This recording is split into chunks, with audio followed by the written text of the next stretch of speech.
spoke to me in stillness, not in thunder, not in flame. He said the world will chase you, but the truth will call your name. He didn't draw a map for me, he didn't write it down. He whispered through my spirit like a king without a crown. He said the soul is rising when the world begins to fade, and those who die before they die will walk the path I made.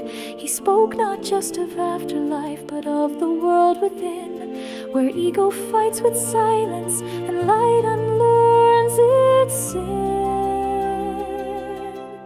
He told me of the layers, the mind, the heart, the flame, and how the soul must journey back to where it first became. Said the seed of all is planted deep beneath the veil, and those who seek with open hands will find what cannot fail.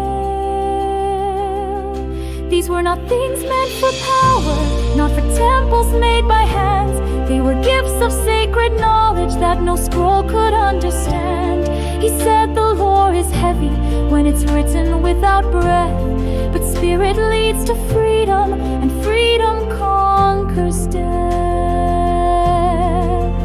They asked me, what did he tell you? I began to share it slow, but they turned their faces from me before I'd let the garden grow. Peter questioned harshly, Andrew stepped away. Would he speak to her in private when we walked with him each day?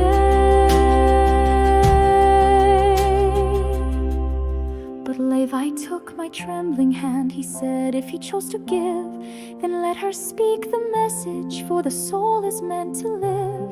And still I felt the silence like water pulled from stone, for even holy men may fear what women learn alone. So I kept it in my marrow, I etched it in my blood, not to hoard but to protect it like a forest guards the bud. And when the world grew louder, I held those words like flame, not spoken for the many, but for those who call